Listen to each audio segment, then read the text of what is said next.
Picture a cave, somewhere in the world, late Ice Age. Outside, the climate is shifting, glaciers are retreating, and the last of the megafauna are disappearing one by one. Inside, in the darkness, something died, and then it stayed there. For 16,000 years, give or take, the bones just waited, buried under layers of sediment, sealed away from everything, perfectly preserved in the cold, dark silence. Then someone found them, and that's when things got strange.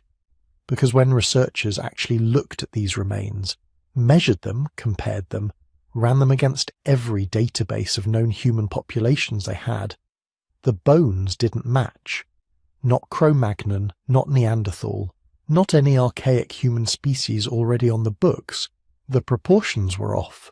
The morphology was wrong in ways that were hard to explain away.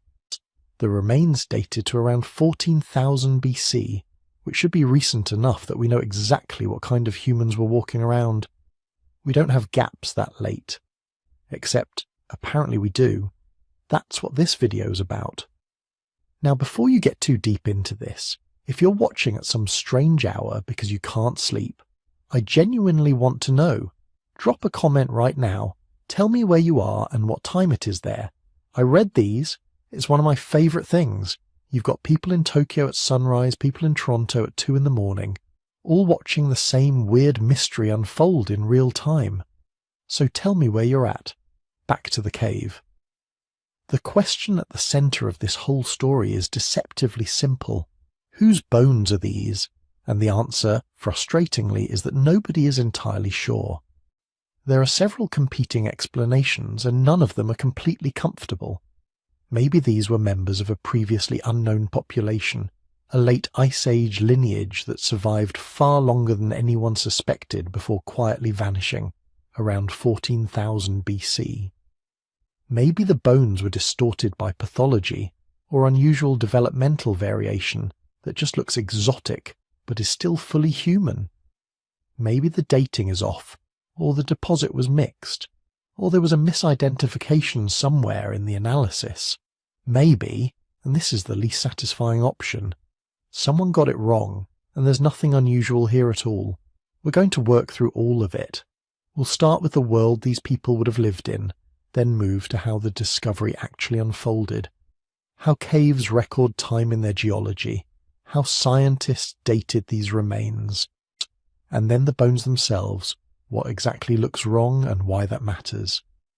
We'll dig into the actual methods researchers use to determine whether bones are human, how ancient DNA either solves these questions or refuses to cooperate, and then we'll go through every serious alternative explanation one by one. And finally, we'll sit with the most unsettling possibility, that something was here, something human enough to bury or be buried, and then it was simply gone. The mystery is real. The uncertainty is real, and the cave is still out there, still keeping its secrets. Let's start at the beginning. To understand why these bones matter, you need to understand the world they came from, and that world was nothing like the one we live in now. 16,000 years ago, Earth was finishing up one of the most dramatic climate episodes in the last million years. The last glacial maximum had peaked around 26,000 years ago, and by 14,000 BC the planet was thawing, slowly, unevenly, in ways that completely reshaped every landscape on every continent. Glaciers that had buried northern Europe, northern Asia, and large chunks of North America under ice sheets a mile thick were retreating. Not smoothly, not predictably, but retreating. And the world left behind was alien in ways that are hard to picture. Sea levels were roughly 120 meters lower than they are today. Let that sink in. The coastlines we know now, the ones on every map, every globe, every satellite image, those didn't exist. Entire regions that are now underwater were dry land. What we call the North Sea was a vast plain. Indonesia was connected to mainland Southeast Asia in a massive landmass researchers call Sunderland. Britain was attached to continental Europe. You could walk from Siberia to Alaska. The geography of human migration was completely different, which means our maps of where people were living are also, at best, incomplete guesses based on whatever survived. The climate itself was a patchwork. In some regions, steppe tundra stretched for thousands of miles, cold and dry but not lifeless. Mammoths, woolly rhinos, cave lions, giant deer were still out there, though their numbers were dropping. In other regions, forests were beginning to return as temperatures climbed. River systems were rerouting. Lakes were filling and draining. The landscape was in motion in ways that happened too slowly for any individual to notice, but fast enough to completely transform ecosystems within a few generations. This is the backdrop. Now let's talk about who was living in it. By 14,000 BC, anatomically modern humans had already been on the move for tens of thousands of years. Homo sapiens had left Africa somewhere around 60,000 to 70,000 years ago, spread across Asia, reached Australia by at least 50,000 years ago, pushed into Europe and displaced or absorbed the Neanderthals, and crossed into the Americas somewhere in the window between 20,000 and 15,000 years ago. By 14,000 BC, our species was essentially global, not densely settled, not even close, but globally distributed in small scattered groups, living off whatever the land provided. Here's the thing though, the story wasn't as clean as that summary makes it sound. Neanderthals had gone extinct somewhere around 40,000 years ago, probably a combination of competition, climate stress and interbreeding that gradually absorbed them into the expanding modern human population. The Denisovans, that mysterious eastern branch of archaic humans, had likely disappeared as a distinct group on a similar timescale, though their DNA kept turning up in modern populations across Asia and the Pacific, which tells you the disappearance was never as total as the word extinction implies. And there were others. The Flores hominin, sometimes called the Hobbit, had survived on the Indonesian island of Flores until perhaps 50,000 years ago in an almost impossibly isolated environment. No, maybe longer. The Red Deer Cave people in southern China show features that look archaic by modern standards and survived until possibly 11,000 years ago, far later than anyone expected.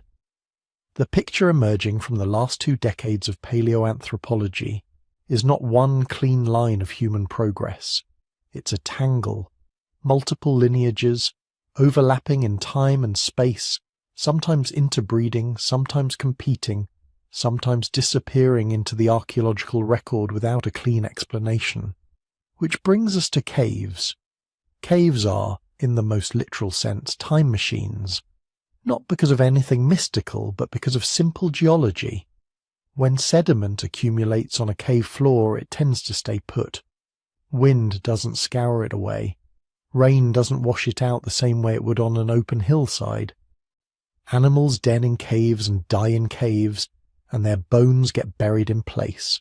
Humans shelter in caves, use them for burials, for storage, for ritual, and when they leave things behind. Layer by layer, season by season, century by century, caves build up a stratigraphic record that preserves time in a way almost nothing else on the surface can match. That's why so much of what we know about ancient humans comes from caves. Not because ancient humans were particularly cave-obsessed, but because caves are where the evidence survives. A small group using a single cave for even a few generations can leave material that outlasts empires. A burial, a hearth, a fragment of worked bone. Given the right conditions of temperature, humidity and chemistry, those fragments can survive 16,000 years in almost perfect condition, which means a group that left almost no trace anywhere else in the landscape can still show up, in startling detail, in a single cave deposit. And this creates an interesting problem, because small groups leave small samples, maybe a handful of individuals, maybe just 1 or 2. And when you're working with a sample that small, it becomes genuinely difficult to know what you're looking at. Is the unusual morphology a population-level trait? Something this whole group shared? Or is it individual variation, one person who happened to look different for reasons that had nothing to do with their ancestry? Is the date reliable, or was the deposit disturbed? Are you looking at a completely unknown human lineage, or are you looking at the edges of normal human diversity expressed in a few individuals who happen to end up in the same cave? These are not rhetorical questions, they are the actual questions, and the answers are not obvious. So here's the frame for everything that follows. At 14,000 BC, the world was in flux. Sea levels were rising, climates were shifting, ecosystems were reorganizing. Homo sapiens was everywhere, or close to it.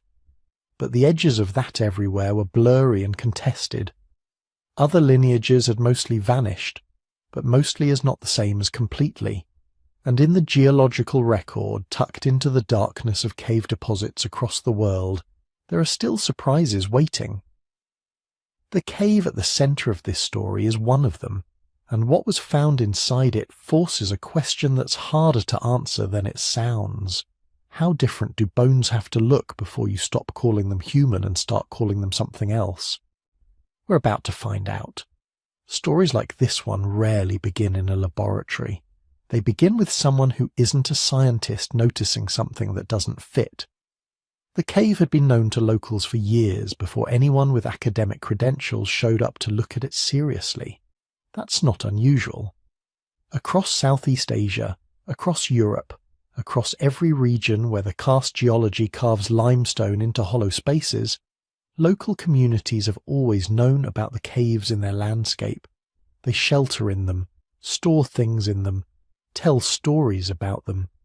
Sometimes they pull bones out of them, bones that look old and strange, and those bones circulate as curiosities, as conversation pieces, as things that get passed around and pointed at before anyone thinks to write anything down. By the time a researcher hears the rumour and follows it to the source, the chain of custody is already complicated. The first formal reports described a deposit that looked promising.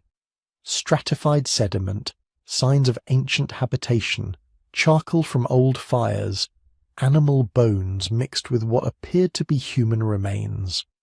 On the surface, that's a fairly standard cave archaeology scenario. Caves across this entire region have produced exactly that kind of assemblage.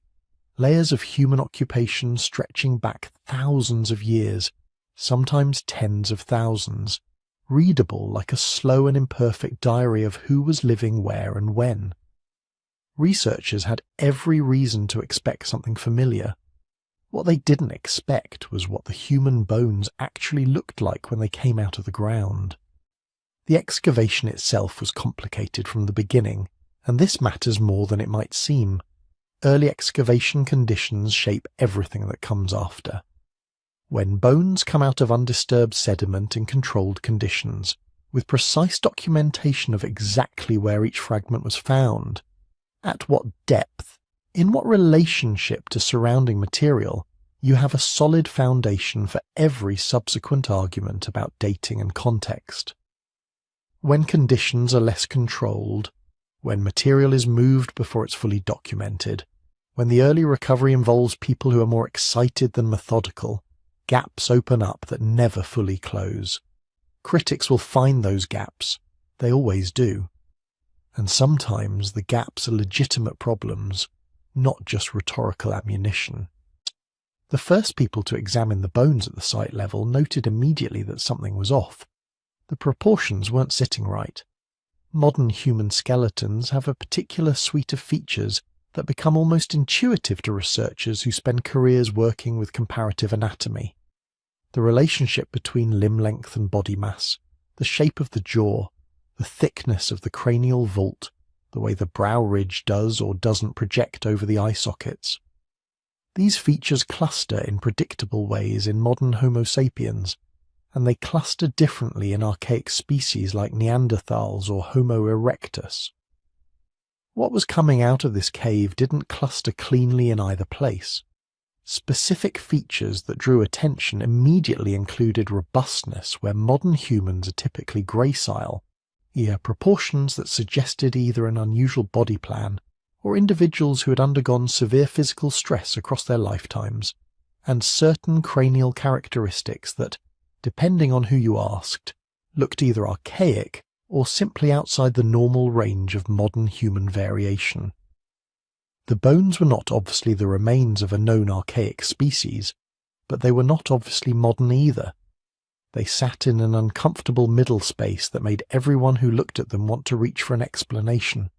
The remains were removed for analysis, photographs were taken, measurements were made, casts were produced in some cases, and then the material began moving through the academic ecosystem, which is where things get interesting in ways that are not always flattering to science as an institution.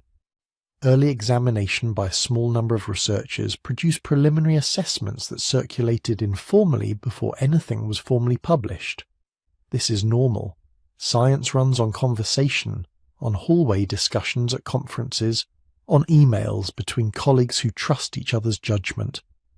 But preliminary assessments are exactly that, preliminary. They're made without full analysis, without complete comparative data, without the rigorous statistical treatment that distinguishes a defensible claim from an educated impression. And sometimes those preliminary assessments are more dramatic than the final data supports. In this case, the early characterizations were striking enough that they escaped the informal network and reached a wider audience before the careful work was done. That's a pattern with a long history in paleoanthropology.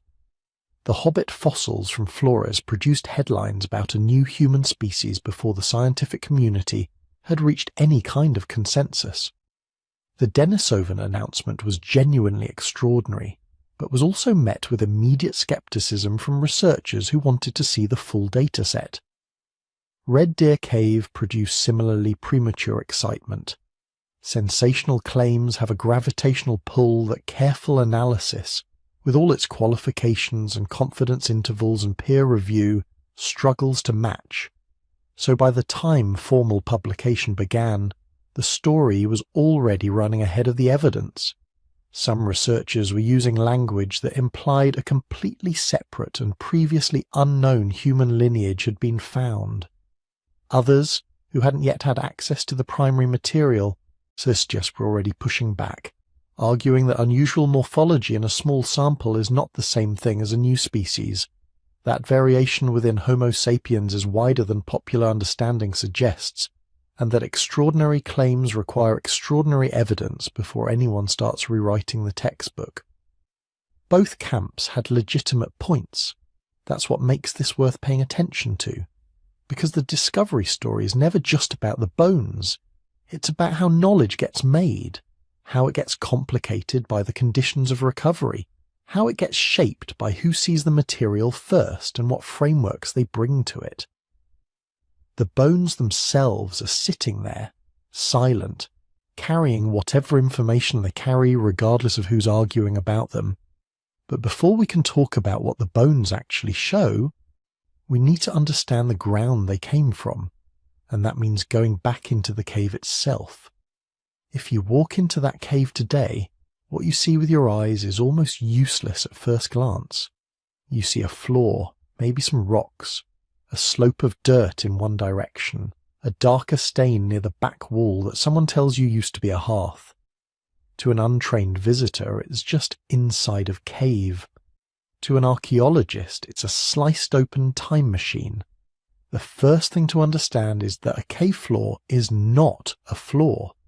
It's a stack, a vertical pile of events, one on top of another, compressed into sediment.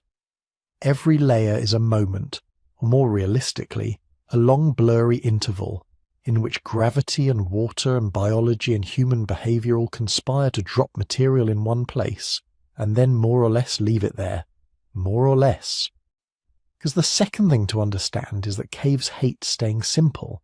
The textbook version of cave stratigraphy is clean and reassuring. People occupy the entrance. They drop ash and bone and broken tools on the ground. Dust and soil slowly blow or wash in. Bats leave droppings from the ceiling. A flood occasionally brings a pulse of new sediment. Over time, you get a neat sequence, older at the bottom, younger at the top, each layer a page in a book. The real version is messy. Limestone caves are carved by water, and they continue to be shaped by water long after humans first walk inside. During heavy rains, water seeps through cracks, drips from the ceiling, or, in some systems, surges through as a subterranean stream. That water can erode sediment from one part of the interior and dump it somewhere else. It can undercut a slope so that the upper material slumps downward, folding layers that used to be horizontal into strange curves and jumbled pockets. It can pick up tiny bones, charred wood, and stone flakes and redeposit them all together in a spot where no human hand ever placed them. Then there are collapses. Over tens of thousands of years, rock spalls off the ceiling and walls. Big blocks fall, smashing into whatever was underneath, driving artifacts down into older layers or punching holes where later material can trickle deep into the sequence. In some caves, whole sections of the roof give way in a single event. You can see these as chaotic zones in the stratigraphy, places where the normal order is disrupted and everything looks churned. Adding to the chaos are the living creatures that treat the cave as home long before and long after humans. Porcupines dig, rodents burrow, carnivores drag carcasses into corners to eat in peace. Each of them moves bones. A hyena can haul a limb from outside, kill sight into the cave, chew on it on a ledge, and leave it to fall into a gap. A small burrowing mammal can excavate a tunnel that lets a piece of bone from an upper layer drop into material that's thousands of years older. Over time, these countless tiny disturbances stitch the layers together in ways that only look simple on cross-section drawings. Humans do their part too. People who return to the same shelter over generations don't politely stay on top of yesterday's floor. They dig fire pits. They scoop out shallow hollows for sleeping. They dig latrines or rubbish pits. But they bury their dead. Every one of those actions cuts through older material and introduces new pockets of younger sediment inside older layers. This is how bones move. You have the obvious mechanisms: floods washing remains from outside into the cave and then onward to a lower chamber. Sediment slumps that send a compacted block of older material sliding sideways or downward. Rockfall smashing a burial and scattering fragments downslope. And then you have the biological ones. Scavengers pulling bones out of shallow graves, burrowing animals pushing them up or down or sideways, insects and plant roots slowly weakening and displacing them. On top of that, once archaeologists and collectors arrive, yet another layer of disturbance begins. Early digging, especially if it isn't carefully planned, can remove support from a section so that adjacent sediment collapses. Or someone working without a clear grid might follow a concentration of bones laterally, undermining layers and allowing material to roll and mix. The moment a deposit is touched without documentation, you've created a puzzle whose original picture can never be fully reconstructed. This is why context matters as much as the bones themselves. A femur on a table in a lab is just a shaped piece of mineralized collagen. Its dimensions can tell you something about body size, about muscle attachments, about taxonomic affinities, but they tell you almost nothing about life without context. Was that individual living in a cold phase or a warm one? Were they eating mostly large game or a mix of small animals and plants? Were they part of a large, stable community or an isolated band camping in a marginal refuge? To even begin answering those questions, you need associations. You need to know whether that bone came from a layer with hearths, concentrated charcoal, ash, reddened sediment from repeated fires. You need to know whether stone tools were present, and if so, what kind? Heavy core tools? Delicate blades? Microliths that suggest complex composite weapons? You need to know what animal bones were in the same layer. Are we talking about deer, pigs, water buffalo, fish? Are the bones burned, cut-marked, broken in patterns that show marrow extraction, or are they carnivore-gnawed? You also look for pigments, ochre staining, fragments of worked bone or shell, beads, engraved pieces. These become the fingerprints of behaviour. If the strange bones come from a layer with a fully modern human-style toolkit, dense evidence of structured hearths, and ornaments that look like those found at other late Pleistocene sites, that's one kind of story. If they come from a layer with a very different technology, unusual fauna, and no clear modern analogues in the region, that's another. The danger is when those lines get blurred, and they get blurred all the time. One of the most common gotchas in cave archaeology is mixed deposits. Imagine a slope inside the entrance. For a few thousand years, people camp near the back, dropping ash and bone. Then, centuries later, a flood undercuts the slope and sends a tongue of that older material sliding down, where it settles on top of even older sediment. From above, after the slope stabilizes and accumulates new dust and debris, you now have a layer that looks coherent, but is actually a mix. Older hearth debris and younger trickle-in, sitting on top of something older still. If you dig straight down with a shovel and treat that whole zone as one level, you might end up with human bones, animal remains, and tools that never actually belonged in the same occupational phase all bagged together.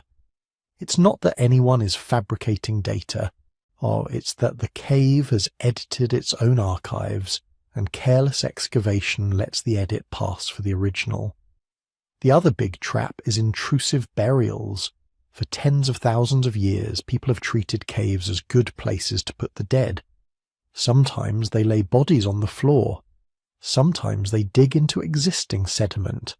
From a stratigraphic point of view, a grave cut is a wound, a vertical shaft slicing down through older layers, filled with younger material and a skeleton.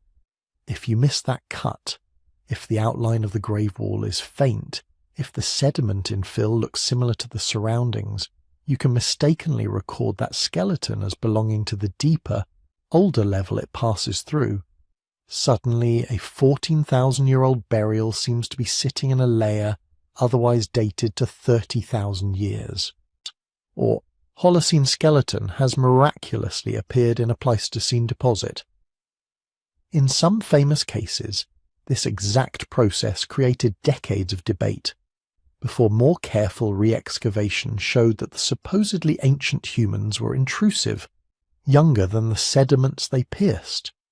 So, when someone claims a strange human species vanished from a cave around 14,000 BC, the first question a cautious researcher asks is not, what do the bones look like? It's, how good is the context? An ideal excavation, the kind that would give this story the strongest possible footing, is almost obsessively documented. The team would establish a precise grid across the cave floor, dividing the space into squares and sometimes sub-squares. Every piece of sediment removed would be recorded by square and by depth, in centimetres. As layers change, colour, texture, compaction, presence of ash, stone or bone, the excavators would define new stratigraphic units, drawing profiles that show exactly how each unit relates to the next. Every bone larger than a fingernail would be plotted in 3 dimensions: how far from the entrance, how far from the side wall, how deep below an established datum. The orientation of long bones would be noted. Are they aligned along a slope, suggesting gravity movement? Cross-cutting a slope, suggesting in-place deposition? Are they grouped in anatomical order, as in a burial, or scattered as in a secondary deposit? All sediment would be sieved, preferably through fine mesh, to catch tiny bones, teeth, beads, and microflint that the eye can miss. Charcoal fragments suitable for radiocarbon dating would be sampled in situ from hearths, or not just scooped from loose soil. Where possible, blocks of intact sediment would be removed for micromorphology, thin section analysis under a microscope that can distinguish between say ash fallen from an ancient fire and material reworked by water long after the fire went out. Photographs and detailed drawings would capture the position of each hearth, each concentration of tools, each cluster of bones. The boundaries of any suspected grave cuts would be traced, their fills excavated separately from the surrounding matrix. Samples for pollen, phytoliths, and other environmental proxies would be taken from sealed, undisturbed layers to reconstruct the landscape outside at the time each layer formed. When the bones that started this whole controversy were lifted from the cave, an ideal record would tell you, unambiguously, does something like individual X found in primary burial, cut into layer 4, which overlies layer 5 dated to 16,000 years ago and underlies layer 3 dated to 12,000 years ago. Associated with late Pleistocene stone tools of a specific type and with fauna characteristic of that climatic phase. That kind of chain of evidence pins a skeleton firmly to a moment in time and a cultural context. Break that chain through movement, mixing, poor recording, and suddenly the ground under every dramatic interpretation starts to shake. In this cave, the one with the not quite modern, not quite archaic bones, that chain is exactly what we have to inspect. Because before we can argue about whether these individuals were truly something outside our known human family tree, we have to be sure we're not just looking at ghosts created by geology, gravity, and a less than perfect excavation. Which brings us to the next question. How do we actually put dates on this layered chaos and say, with any confidence at all, that the vanishing happened around 14,000 BC? If you ask 10 people, when did this mysterious population vanish? And they all answer, about 14,000 BC. It sounds solid. It sounds like a fact. But that number isn't carved into a cave wall. It isn't printed on the bones. It's the end result of a chain of assumptions, corrections, cross-checks, and occasionally hopeful guesswork. To see how strong or how fragile that 14,000 BC really is, you have to follow that chain all the way back to its first link. That first link almost always is radiocarbon. Radiocarbon dating works because the universe is rude to nitrogen. High-energy cosmic rays smash into atoms in the upper atmosphere and occasionally turn ordinary nitrogen-14 into radioactive carbon-14. That carbon-14 behaves, chemically, just like regular carbon. Plants breathe it in as CO2. Animals eat the plants. You eat the plants and the animals.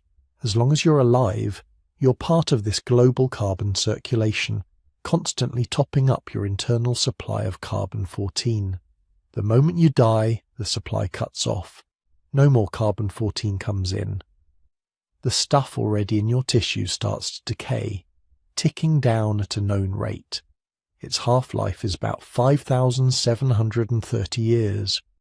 Measure how much carbon-14 is left in your bone collagen or in a piece of charcoal from your last campfire. Compare it to the level in the atmosphere and you get an age. At least that's the elegant textbook version. In practice, especially for late Ice Age dates, there's a catch. The amount of carbon-14 in the atmosphere hasn't been constant through time. Solar activity, Earth's magnetic field, even changes in the carbon cycle all nudge the production rate up and down. If you just take the raw radiocarbon result, say 12,000 radiocarbon years before present, and treat that as a calendar year, you're wrong. Sometimes a little wrong, sometimes thousands of years wrong. That's why calibration matters. Over the last few decades, scientists have built calibration curves using things that grow in layers we can count. Tree rings, for the last 14,000 years or so, layers in corals and stalagmites, valved lake sediments. Now each layer is a known calendar year, and it contains carbon.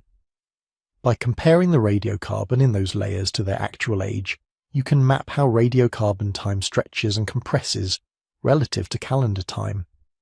When you hear 14,000 BC for a Pleistocene cave, what that usually means is the lab reported a radiocarbon age, maybe 12,500 plus or minus 80 years before present, measured in uncalibrated radiocarbon years.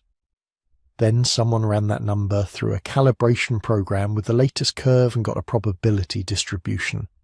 Maybe the most likely calendar age range fell around 16,000 to 17,000 years ago. Subtract from present, by convention, 1950, and you get something like about 14,000 BC. Already you can see the layers, raw count, calibration curve, probability range, rounded narrative date. Now ask, what exactly did we date? In a cave like this, the usual candidates are bone collagen, charcoal, and sometimes shells. Bone collagen is the holy grail. It's part of the bone's organic matrix and, if preserved, gives you a direct clock from the organism itself. Date the collagen from the strange bones, and you get the age of that individual. No, maybe this fire pit is the same age. Hedging. But collagen is fragile. It dissolves in acidic soil, breaks down with heat and moisture, and is easily overprinted by later carbon. If the bone has been in a damp cave for 14,000 years, gnawed, moved, soaked, dried, it might have almost no original collagen left. Lab screen for that. Looking at nitrogen content, carbon to nitrogen ratios, the telltale chemistry of intact collagen. If those indicators are off, the date is suspect from the start. Charcoal is often plan B. Burned wood is mostly carbon. If you find a chunk firmly embedded in an intact hearth, it can be an excellent target. But charcoal has its own traps. The old wood problem, for one. If the people in this cave were burning dead branches from a centuries-old tree, you might date the lifetime of the tree, not the night of the fire. Usually that's a modest offset, but in some environments with very slow-growing trees, it can be bigger than you'd like. Shells can also be dated, especially in coastal or riverine caves where people ate mollusks. The issue there is reservoir effects. Marine organisms get some of their carbon from dissolved ancient carbonates in seawater, which can make them appear hundreds of years, sometimes more than 1,000 years, so older than they really are if you don't account for it. Freshwater shells can be even worse depending on local geology. On top of the inherent quirks of each material, there's the ever-present spectre of contamination. Carbon is everywhere. Modern rootlets weave through ancient sediment. Groundwater carries dissolved carbonates. Conservators in the 1920s brushed bones with shellac or glue, both made from organic material that can introduce modern or random carbon into a sample. A single drop of modern organic contamination in a sample that's supposed to be 14,000 years old can shift the age by centuries. This is why old museum samples are such headaches. Imagine a femur excavated in 1910, washed in tap water, dried on a windowsill, labelled in India ink, maybe consolidated with some unknown resin. You have then stored in a wooden cabinet that outgassed volatile organic compounds for 100 years. Now, in 2020, someone drills into it for collagen and sends the powder to a radiocarbon lab. Even if the lab is meticulous, it can only remove contamination it knows how to detect. Carbonates dissolved by acid washes, humic acids removed by alkali treatments, clear consolidants removed with solvents. Some residues, especially old conservation chemicals that have partly penetrated the bone, are much harder to strip away completely. The risk is that you get a nice precise number that's precisely wrong. So, how do you avoid hanging your entire 14,000 BC vanishing on one potentially compromised sample you cross-check? One powerful independent method is uranium series dating. When water-rich and dissolved uranium percolates through a cave and deposits calcite, stalagmites, stalactites, thin flowstone layers. It also locks in tiny amounts of uranium. Over time, uranium decays into thorium at a known rate. Measure the ratio of uranium to thorium in that calcite layer, and you get an age. If you have a thin sheet of calcite that formed on top of a bone, its uranium series age gives you a minimum. The bone must be older than that. If a layer of flowstone lies between two sedimentary units with bones, its age brackets them. Combine that with radiocarbon from charcoal in the same units, and you start building a scaffold of constraints rather than relying on a single plank. Then there's stratigraphic correlation. If this cave sequence includes a distinctive tephra layer, a thin ash from a known volcanic eruption, you can compare that to other sites where the same ash has been dated. More often, archaeologists rely on packages of evidence, a specific style of stone tool, a certain combination of animal species, a recognizable pattern of hearths and activity areas that matches other well-dated sites in the region. Associated fauna are particularly useful in the late Pleistocene. If the layer with the strange bones also contains bones of animals that went extinct around the last glacial maximum, that's one kind of signal. If it contains species known to appear only after the ice sheets retreated, a certain kind of deer, a specific rodent with well-studied range shifts, that's another. None of these things, radiocarbon, uranium series, stratigraphy, faunal association, stand alone as absolute truth. Each has error bars, unknowns, and potential biases. But when they converge, confidence grows. So how solid is a date range, really? Think of three categories: solid, shaky, and misleading. A solid late Ice Age date for a human presence would look something like this. Multiple radiocarbon dates on short-lived materials, like twigs or seeds, from a well-defined hearth, all overlapping when calibrated. At least one direct date on bone collagen from the same stratigraphic unit, with good collagen quality indicators, a uranium series bracket from calcite immediately above or below, and faunal and artifact assemblages that fit what we know of the region at that time. In that scenario, when you say, these people were here around 14,000 BC, you're not leaning on a single slender reed. You're standing on a lattice of independent lines of evidence, all pointing into the same narrow window. Shaky is when some of those pieces are missing or ambiguous. Maybe there's one good charcoal date from a hearth near the bones, but the bones themselves haven't yielded collagen. Maybe the calcite bracket is wide, spanning several thousand years. Maybe the stone tools fit a broad technological tradition that lasts for millennia. You can still suggest a range, but you have to acknowledge it as a range, not a sharp moment. Misleading is the danger zone. That's when a single uncalibrated radiocarbon date on a questionable sample, charcoal collected from a mixed layer in the 1960s, or a poorly documented bone, gets repeated in paper after paper and slowly hardens into fact.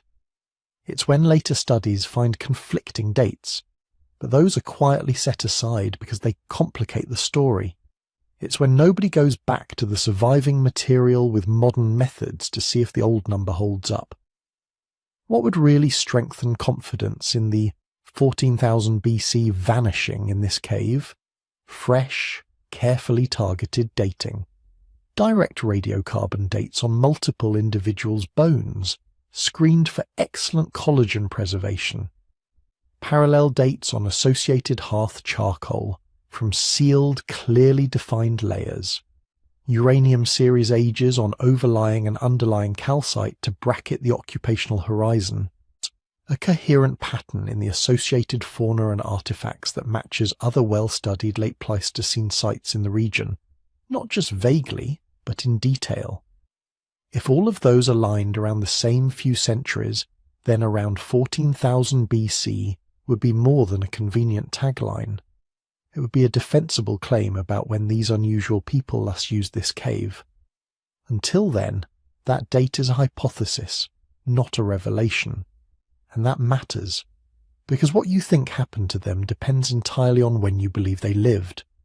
A vanished population at 14,000 BC faces a very different world and very different neighbours than one at 24,000 or 9,000 BC.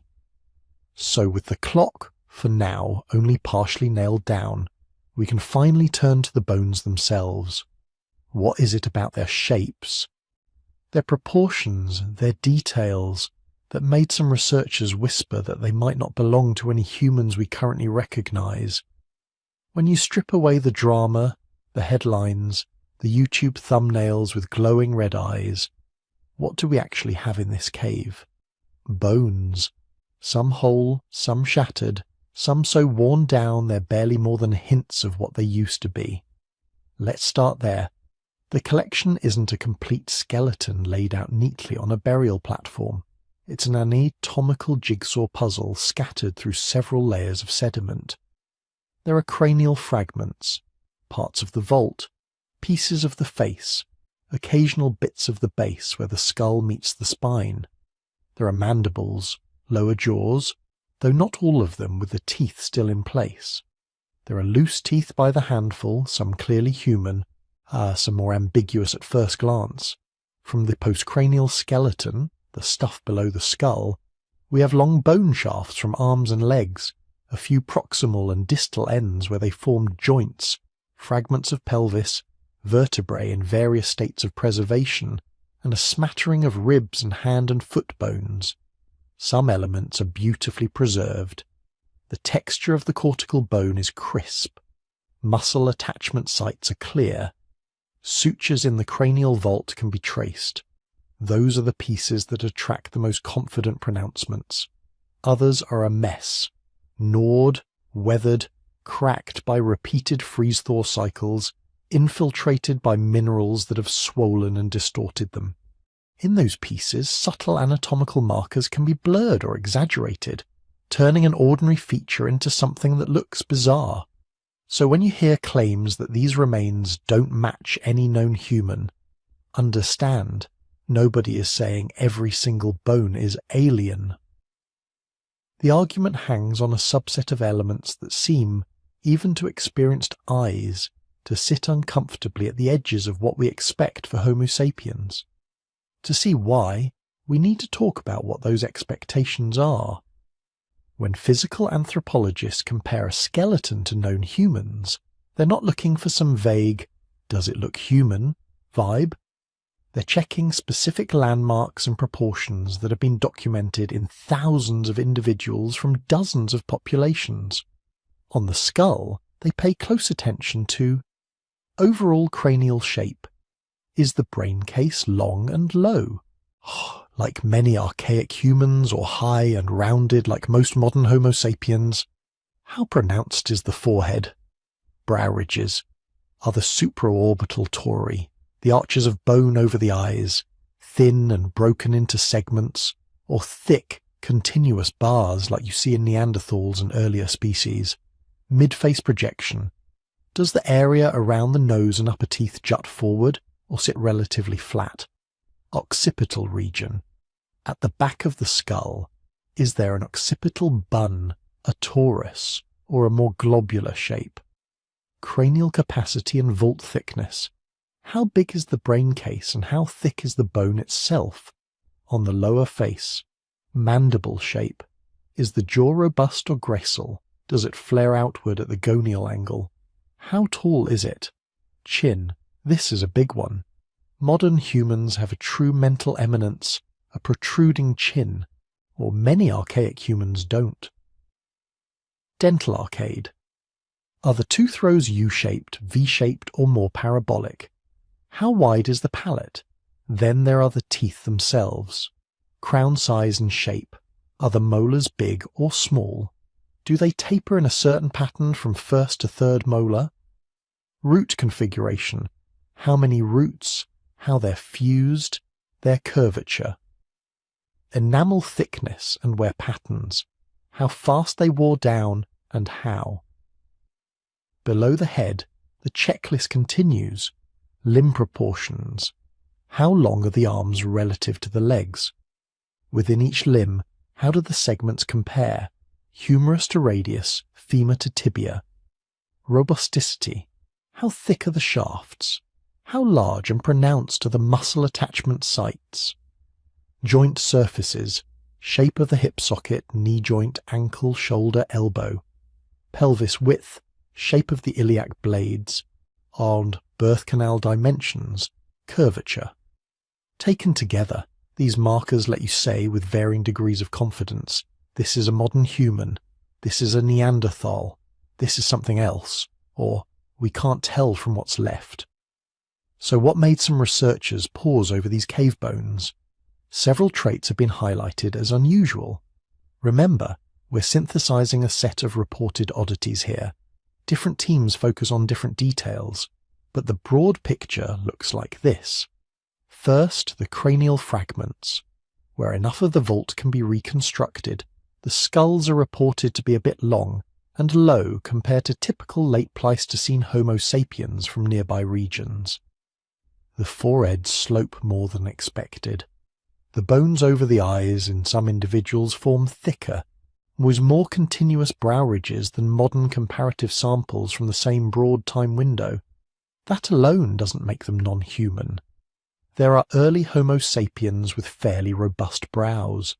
There are population-level differences, but when you combine that with the second feature, a face that seems more projecting in the mid-face than you'd predict for their age and region, it starts to look a little more archaic. Some reconstructions suggest a subtly inflated nasal region and a slight forward projection of the upper jaw, hinting at something between classic modern human flatness and Neanderthal mid-facial projection. Not a full Neanderthal face, but not the textbook modern either. Then there's the question of chins. A few mandibles reportedly show weak or absent mental eminences. Instead of a sharp, protruding chin, the front of the jaw slopes more gently, or even retreats slightly. Again, this is not unheard of in Homo sapiens. You can find modern individuals with receding chins, but if a significant fraction of jaws in a single assemblage lack a strong chin, and other features also skew archaic, the pattern becomes more interesting. Dental traits round out the cranial oddities. Some of the molars appear relatively large and robust compared to late glacial modern humans in the surrounding area. There are hints of root and crown forms more often associated with earlier or non-African populations. Three-rooted lower molars, shovel-shaped incisors, enlarged third molars that don't show the usual size reduction trend we see in many Holocene groups. Again, each of these traits exists somewhere within modern human variation. But the cluster, if it's real and not an artifact of sampling or preservation, raises eyebrows.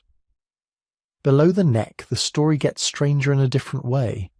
The long bones, where measurements are possible, suggest a combination of relatively short lower limbs with quite robust shafts. Femora that are thick relative to their length. Tibiae that are stout with strong muscle attachment markings. The proportions in some reconstructions hint at shorter legs for a given estimated body height than modern local populations, edging toward the stocky build we associate with cold-adapted humans like Neanderthals. There are also reported oddities in joint morphology, hip sockets that are deep and broad, knee joints that look over-engineered for heavy loading, shoulder joints with large articular surfaces relative to shaft size. All of that points to powerful musculature and high physical demands. Put all these pieces together, slightly archaic cranial vaults, robust brows, weak chins, big teeth, stocky limbs, and you can see how someone invested in the idea of unknown humans could start making bold claims. But there are two big cautions we have to layer on top of this. First, preservation bias. Which bones survive best? The densest ones. Robust jaws stick around longer than delicate facial bones.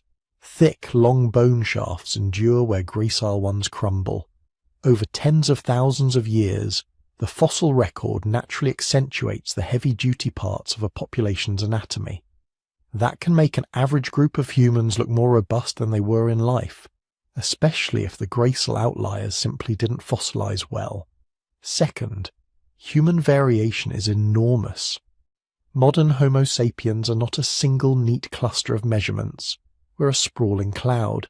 There are living populations with relatively long, low crania, others with quite pronounced brow ridges, individuals with weak chins, groups with robust limb bones shaped by genetics, lifestyle, or both. If you cherry-pick the most extreme individuals from different modern populations and lay their bones out side by side, you can easily create a monster that looks like it shouldn't belong to our species. A marathon runner's femur next to a powerlifter's humerus, a skull from a cold-adapted high-latitude group next to a jaw from a population with unusual dental traits. The composite would scream non-human to anyone relying on intuition. Anthropologists know this. That's why, in serious work, they don't stop at "it looks different to me." They quantify. They measure dozens, sometimes hundreds of dimensions on each bone, lengths, widths, curvatures, angles. They compare those numbers to massive reference datasets of known Homo sapiens, Neanderthals, and other hominins. They run statistical analyses that ask, where does this bone fall in multivariate space? Is it an outlier within Homo sapiens? Does it overlap Neanderthals? Does it sit between? The bones from this cave, the ones causing all the excitement, have mostly not been through that full gauntlet yet. Some measurements exist, some plots have been made, but in many cases the claims you hear, they don't match any known humans, are still based heavily on eyeballing, on mental comparisons to what experienced researchers have seen before. Experience matters. But our eyes are biased. We remember the weird ones. We forget the boring normal ones. We're drawn to patterns that tell a good story. So the real test for these bones is still ahead of us. Rigorous morphometrics. Can we take the skull fragments, the jaws, the teeth, the limb bones, and drop their measurements into the same statistical space as hundreds of late Pleistocene Homo sapiens, plus Neanderthals, plus Denisovan inferred morphologies where we have them? Do they cluster with known humans, just at the edge of variation? Do they overlap Neanderthals or other archaic groups? Or do they carve out their own, stubborn little island in the data, forcing us to consider the possibility that something more unusual really did walk into that cave around the end of the Ice Age? That's where we're heading next. Away from impressions, toward numbers, away from "it looks weird to me" toward "here's where it sits in the map of human anatomy." So how do you actually test that map? How do you go from "this jaw feels odd in my hands" to statistically, this specimen sits 3 standard deviations away from any measured human population? You start with something very unglamorous, calipers and tape measures. For most of the history of physical anthropology, analysis meant linear measurements. You'd measure the maximum length of a femur, the bizygomatic breadth of a face, cranial height from earhole to vertex, mandibular thickness at the symphysis. You'd record angles, how steeply the forehead rises, how the jawline turns at the gonial angle. You'd take breadths and depths at standardized landmarks defined in measurement manuals so that anybody, anywhere, could replicate them. Then you'd build ratios, length versus breadth, height versus circumference, indices that capture shape in a crude but surprisingly informative way. Is this skull long and narrow or short and wide? Are these limbs relatively short for their diameter? Are these teeth large relative to the jaw? On their own, these numbers are just a spreadsheet. The magic happens when you line them up against reference data. For modern humans, those datasets are enormous. Thousands upon thousands of individuals from around the world, measured across the 20th century, archived in museum collections and digital repositories. You can pull cranial metrics from East African foragers, 19th century European farmers, indigenous Australians, Arctic populations, tropical islanders. Yet you can capture a huge slice of what Homo sapiens can look like. For Upper Paleolithic and Late Glacial humans, the people living around and just before 14,000 BC, we have fewer specimens, but still enough to define a cloud. Skulls and skeletons from Europe, the Levant, Siberia, East Asia, bits of North Africa. They form a comparative baseline for late Ice Age Homo sapiens. Then you add Neanderthals. Their reference set is smaller, dozens of fairly complete individuals rather than hundreds, but their anatomy occupies a distinct region of morphospace. Long, low vaults, massive faces, stocky bodies. You don't need many measurements before their cluster pulls away from recent humans. Denisovans are a different story. We don't have a shelf full of Denisovan skulls.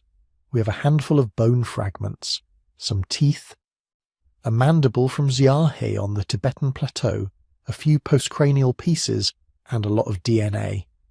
Their known morphology is like a sketch with half the lines missing. Still, even that sketch matters. Those big, peculiar Denisovan molars, that robust Xiahe jaw, they carve out a tentative region other fossils can be compared against. So, in an ideal world, here's what you'd do with our cave bones. You'd collect every traditional metric you can, cranial lengths, breadths, and heights, from the vault pieces that fit together, facial widths and heights where the fragments allow, mandibular measurements, body height, thickness, symphysis angle, dental crown diameters and root dimensions, limb bone lengths and midshaft diameters, articular surface sizes at the joints. And you'd input those into software that already knows what thousands of other humans, and a few dozen Neanderthals, look like in exactly those measurements. Then you'd hit run. The program doesn't think in the way we do. It doesn't say this looks Neanderthalish. It takes the combined pattern of all those dimensions and drops each specimen as a point into a multivariate space. A cloud of Homo sapiens, a cloud of Neanderthals, a few lonely points for Denisovan-like jaws and teeth, and then our cave points. If the cave bones fall smack in the human cloud, the story's basically over. They might be a bit robust or gracile, but they're comfortably within variation. If they overlap the edge, a little beyond most moderns but still touching the Upper Paleolithic humans, that's more interesting but not shocking. Think of them as weird, but still cousins. If they consistently sit closer to Neanderthals, or lie between the human and Neanderthal clouds, that opens up a whole different set of questions. Hybridization, archaic survival, regional continuity. And if they're off on their own, not clustering with any known group, that's when people start whispering about unknown lineages. But here's the catch. Bones are not abstract points in space. They're broken, warped, incomplete objects, and all of those messy realities leak into the numbers. That's why, in the last couple of decades, a new toolset has become essential: 3D scanning and geometric morphometrics. Instead of just taking a handful of lengths and breadths, researchers now digitize entire bones. Laser scanners, structured like rigs, micro-CT. These capture the surface of a jaw, the curve of a vault, the topology of a tooth in millions of points. From that cloud you can place precise landmarks, tiny coordinate systems at consistent anatomical locations. Geometric morphometrics doesn't just say, this skull is 18 centimeters long. It says given 60 landmarks and semi-landmarks across the skull, here's the exact way this bone is bent, curved, and bulged in 3 dimensions compared to others. It strips away overall size if you want, focusing on pure shape. It lets you visualize differences, how the average cave mandible would have to morph to become the average late glacial human jaw, or a Neanderthal one. The references have gone 3D as well. We now have digital collections of Upper Paleolithic skulls, Neanderthal crania, Holocene humans from across the globe. As even fragmentary fossils can be aligned and compared if enough overlapping landmarks are available. So for our mysterious cave bones, The cutting-edge test isn't just, is the chin 25mm thick? It's, when I superimpose this jaw onto a global sample of jaws in 3D and let the computer find the major axes of shape variation, where does this specimen land? When a specimen falls outside known clusters in this kind of analysis, it doesn't mean it's a different species automatically. It means the combination of traits it carries is rare or absent in the samples you used. But that sentence hides a problem. The samples you used. Comparative data sets are only as good as what we've dug up and decided to measure. Neanderthals are overrepresented from Europe and Western Asia. Upper Paleolithic humans are better known from certain caves and burial sites than from open-air camps. Many regions of the world, especially in the late Pleistocene, are almost blank on our anatomical map. Add to this the fact that our cave assemblage is fragmentary. A long bone shaft with both ends missing carries less information than a complete femur. A jaw with broken tooth sockets tells you less than one with intact dentition. Reconstructing a cranium from shattered vault bones involves choices. Which fragments belong together? How much to correct for warping? How to align pieces that don't meet perfectly anymore? Every choice is a potential bias. Fill in a missing piece by mirroring the other side and you might accidentally modernize an archaic trait, or the opposite. Smooth a warped surface so landmarks can be placed, and you might push a specimen deeper into or out of a cluster. Small sample sizes amplify this. If you have 5 mandibles from the cave and they all look a bit odd, is that a new population signal? Or is it just that randomness handed you 5 individuals from the tail of normal variation?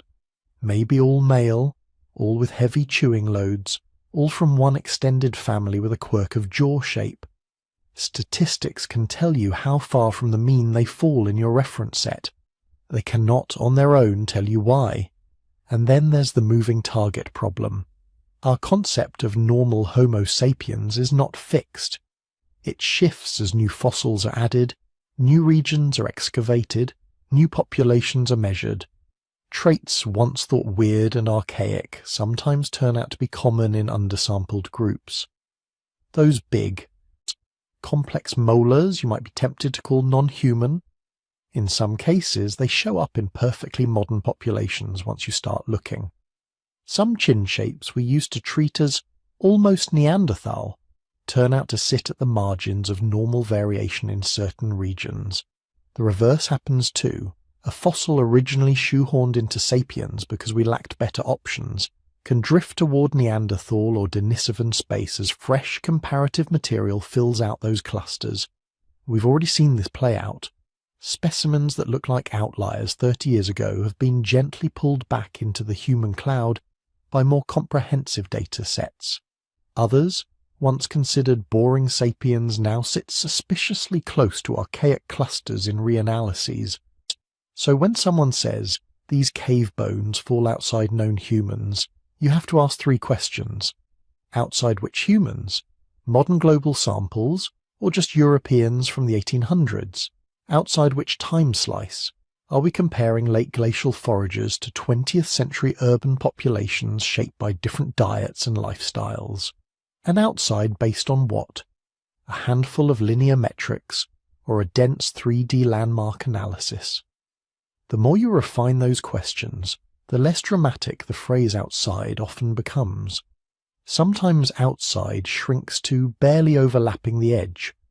Sometimes it dissolves entirely once you include, say, Central Asian Upper Paleolithic crania that weren't in the original reference. And yet, ambiguity cuts both ways. If, after you've thrown everything at the problem, dense 3D morphometrics, or broad comparative samples including Neanderthals and Denisovan-like jaws, careful checks for reconstruction bias, the cave specimens still refuse to sit comfortably in any known cluster, that stubbornness means something. It might mean an unusual local population of Homo sapiens with a distinctive anatomy. It might mean heavy environmental shaping, extreme diet, extreme activity. that pushed bones into less explored corners of shape space. Or, in the most provocative reading, it might hint at a lineage that had been weaving in and out of contact with other humans, leaving traces in our DNA but never before seen so clearly in bone. To sort those possibilities, morphometrics alone isn't enough. Bones tell us shape. DNA tells us ancestry. So the next question is obvious. Can we get ancient DNA out of these 14,000-year-old bones? And if we can, will the genetic story match the anatomical mystery or tear it apart? Whether we can or not depends on something very unromantic: chemistry. Caves can be incredible time capsules for DNA, and they can also be molecular graveyards where genetic material goes to die. What ancient DNA needs most is stability. Cool, relatively constant temperatures, moderate dryness, limited oxygen, not too many microbes chewing through every organic molecule they can find. Some caves, especially deep, dry ones with steady airflow and little water intrusion, are perfect. Bones there can sit for tens of thousands of years with their DNA fragmented, yes, but still readable. Other caves are the opposite: seasonal floods, dripping water dissolving minerals and washing in new microbes, temperature swings near the entrance, bat guano piling up and turning the floor into a biochemical war zone.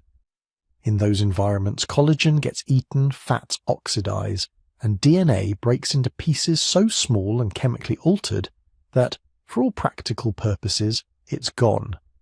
At 14,000 BC, our cave is relatively young in Paleolithic terms. That's good news for DNA.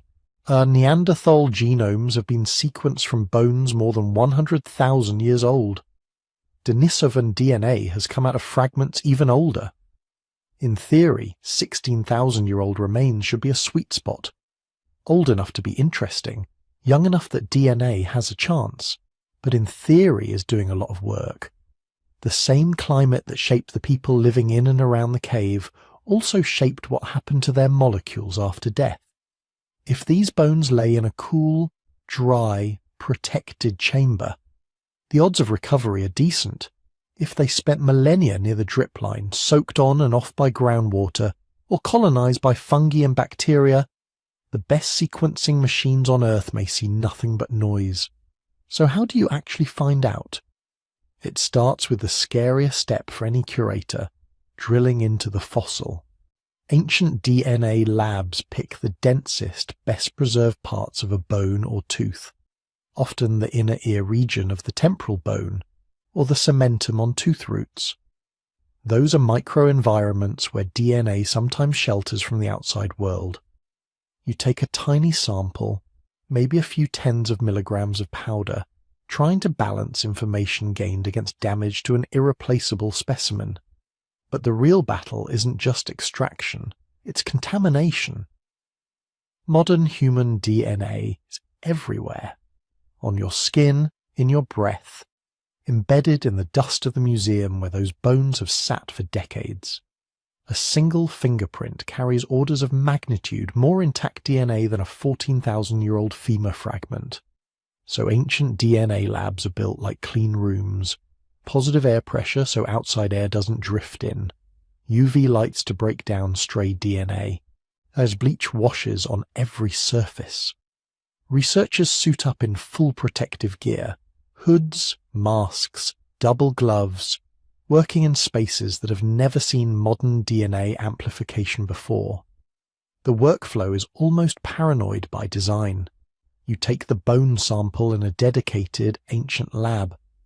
You include extraction blanks, tubes that go through every step with no bone at all, to show what contamination the process itself introduces. You use freshly sterilized tools for each specimen.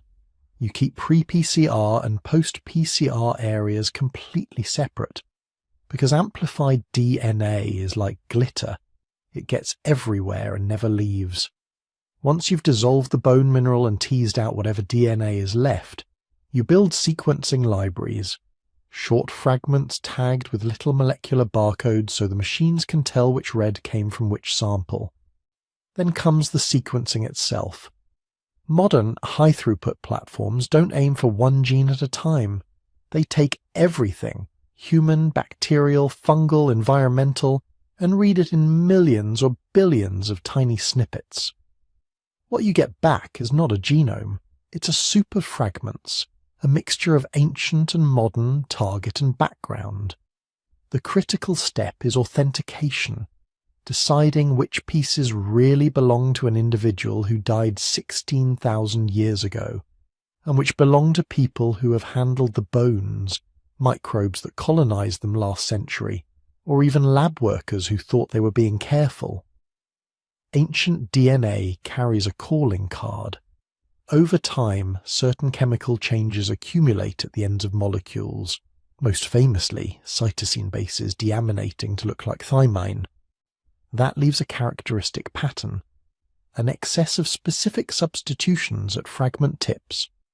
The DNA is also short, often only 40 to 80 base pairs long, far shorter than modern contamination. So bioinformaticians look for exactly those signatures. They align reads to reference genomes, then ask, are these fragments the right length distribution? Do they show the expected damage pattern? Are they present in far higher proportion in the bone extract than in the blank controls? If the answer is yes, you can be reasonably confident you're looking at authentic ancient molecules.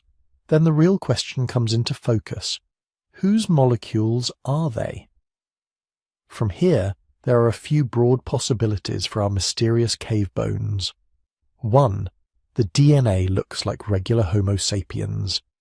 It clusters cleanly with other late Pleistocene humans from nearby regions. It shares the usual mix of ancient variants seen in Eurasian populations of that time. Maybe it carries small amounts of Neanderthal or Denisovan ancestry, as almost all non-African humans do, but nothing shocking. In that case, the genetic evidence would be saying, whatever makes these bones look weird, it isn't a deeply divergent species. These were people well within the sapient family tree. 2. The genome, or even partial genome, leans archaic. Instead of falling snugly among known Upper Paleolithic humans, it starts edging toward more ancient branches. It might carry an unusually high proportion of Neanderthal ancestry, or segments that look most similar to Denisovan sequences, or, most intriguing, stretches that don't match any known archaic genomes well. That's where phrases like ghost lineage start appearing in papers, a population that contributed genes to us but is not yet represented by a named skeleton. 3. Admixture. The DNA might be a mosaic, clear Homo sapiens overall, but with chunks that are unmistakably archaic. That's not hypothetical. We've already seen individuals who are literal first-generation hybrids, like the Denisovan Neanderthal offspring from Denisova Cave. For our site, that could mean this group was part of a frontier zone where different human lineages were interbreeding, creating exactly the kind of anatomical combinations that look strange in morphometric analyses. Or 4. Nothing. No usable DNA. The sequencer sees almost no human reads with authentic damage patterns, or what little it sees is indistinguishable from low-level contamination. Fear you can run more, enrich for mitochondrial DNA, try different bones, but the result is the same. The chemistry just didn't cooperate. That fourth outcome is more common than the headlines suggest.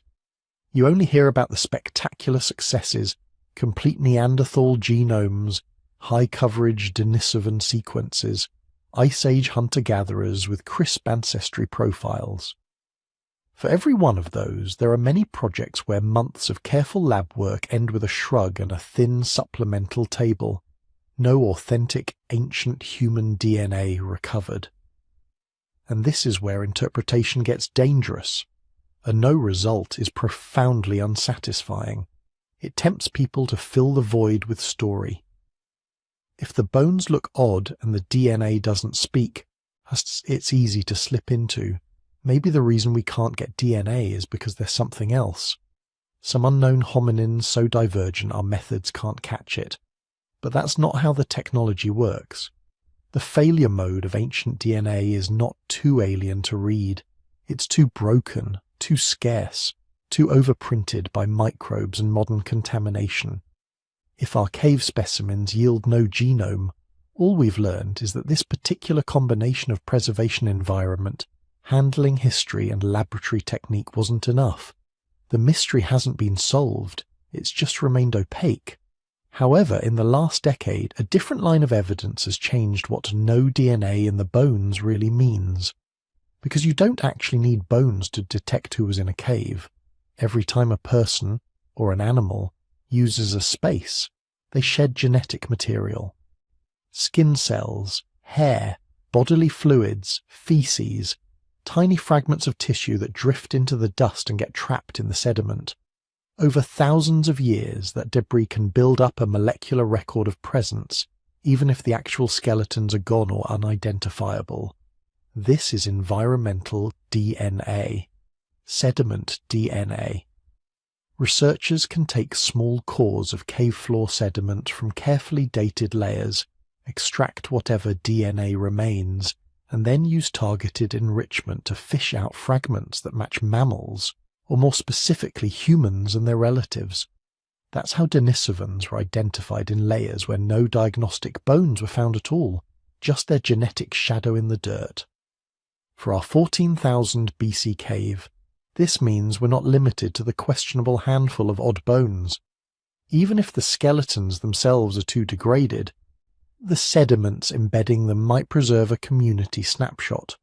We could ask, in the layer where the non-human bones appear, do we see Homo sapiens DNA, Neanderthal DNA, any signal of Denisovan-like sequences? Are there shifts in the genetic signatures up and down the stratigraphy that mirror changes in tool types or faunal assemblages? Sediment DNA isn't perfect. It's even more fragmented than bone DNA, more mixed, more vulnerable to movement between layers. But it's independent. It can reveal, for example, that a level with weird bones is saturated with perfectly ordinary Homo sapiens DNA, and nothing else. Or conversely, that a layer with anatomically normal-looking remains carries a surprising trace of archaic ancestry, invisible in the skeletons themselves. When you put it all together, ancient DNA is both our sharpest and our most fragile tool. At its best, it slices clean through the fog. This individual was a late glacial Homo sapiens, descended from these ancestral populations, carrying this much archaic ancestry. Or, this bone belongs to a lineage we've never seen before in the flesh, but whose genes still flicker faintly in some of us today. At its worst, it breaks in your hands and tells you nothing. So, as we imagine testing the cave bones, we have to live with all four possibilities: clear sapiens, clear archaic signal, hybrid mosaic, or silence. If the genomes talk, they'll either tame the anatomical strangeness or amplify it. If they don't, we're pushed back onto bones, tools, context, and the more mundane, but often more plausible explanations for why skeletons can look strange without belonging to a lost species, which means our next step isn't deeper into genomics, it's back to biology. If these cave people weren't some radically different lineage, what else could twist bones toward the edge of known human variation? Disease, developmental quirks, hard lives lived in the tail end of an ice age. To test the unknown species idea honestly, we have to walk through those options first. Bones are not blueprints, they're diaries. They don't just record what species you were born into, they record what happened to you on the way through life. Every fever, every broken limb, every hungry winter. Two people with the same genes can end up with very different skeletons if one grows up well-fed and safe, and the other grows up sick, injured, and chronically stressed. So before we start declaring this doesn't match any known human, we have to ask a much less dramatic question. Could this just be what ordinary human biology looks like when things go wrong? Start with disease. Some illnesses literally reshape bone. Not metaphorically, not subtly. They change its thickness, texture, and proportions in ways that can look archaic if you're not careful. Take cranial thickening. The moment you hear unusually thick skull, your brain may jump to Neanderthals or other ancient hominins with heavy brow ridges and robust crania. But in modern humans, you can get dramatic thickening from conditions like anemia, certain endocrine disorders, chronic infections, or genetic diseases. In severe anemia, for example, your bone marrow goes into overdrive trying to make more red blood cells. That expansion can remodel the flat bones of the skull, creating a hair-on-end appearance on X-rays and visibly thickening the cranial vault. Some metabolic conditions add extra layers of bone to the inner or outer surface of the skull, inflating measurements that, in isolation, might look like an archaic trait. Then there's the jaw and teeth. Dental and mandibular anomalies are incredibly common in archaeological skeletons. You can see impacted canines that never erupted, extra teeth, missing teeth, asymmetrical jaws, severe crowding, or the opposite, wide dental arches with gaps. Chronic childhood infections, trauma to tooth buds, nutritional deficiencies, and simple developmental noise can all skew the lower face. Archaeologists sometimes find jaws with heavy flaring bone along the inside where chewing muscles attach, in a morphometrics plot that can push a specimen toward the Neanderthal side of the graph. But you can get similar patterns in modern people who habitually clamp, grind, or chew tough foods, or in jaws that have rebuilt themselves around missing teeth.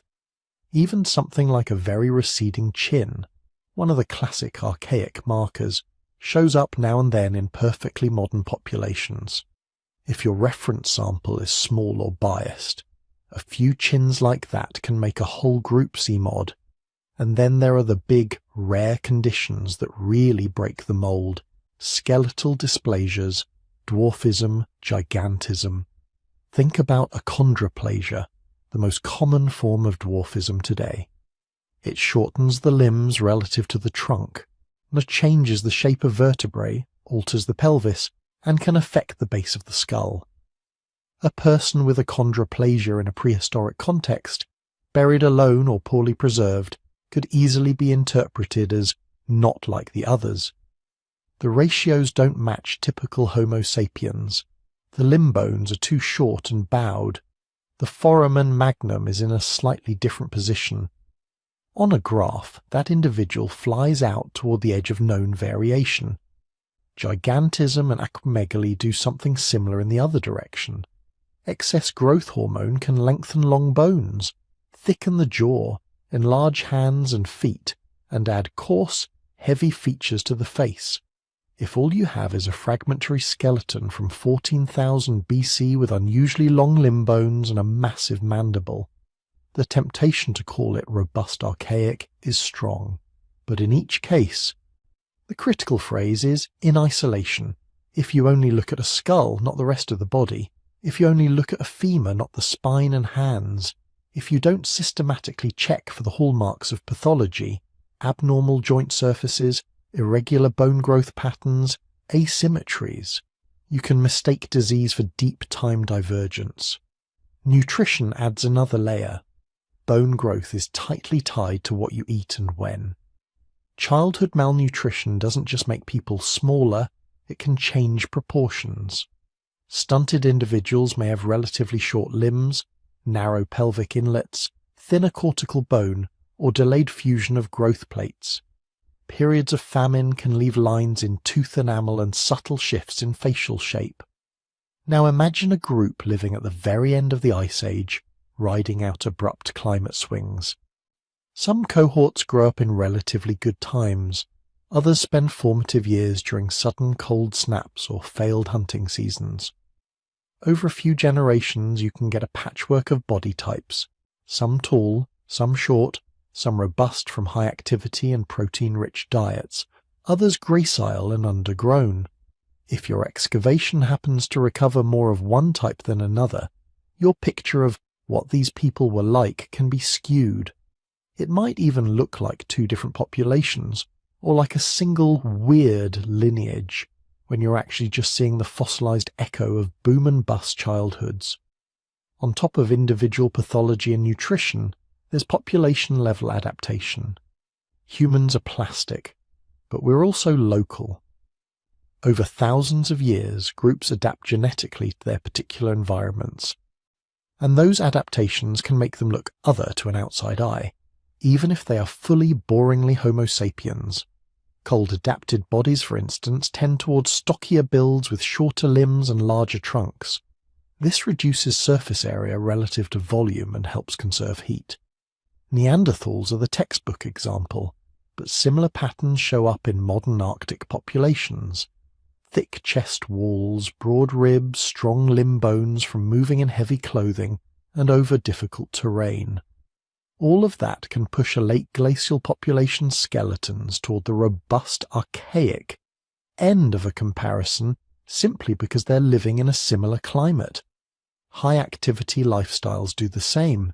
If you spend your life walking long distances, hauling loads, climbing, throwing, scraping hides, butchering animals, your bones respond. Ears muscle attachments grow more pronounced. Cortical bone thickens in shafts under repetitive stress. Joints remodel to distribute unusual loads. Put someone like that next to a 21st century office worker in a morphometrics study, and they will not overlap neatly. Yet genetically, they could be almost identical. This is why paleoanthropologists and forensic anthropologists use something called differential diagnosis. They don't just look at a weird trait and ask, what species does this resemble? They build a mental checklist that goes more like, what are all the possible causes of this feature? Which are most likely, given what we know about humans? Which would leave other signs somewhere else in the skeleton?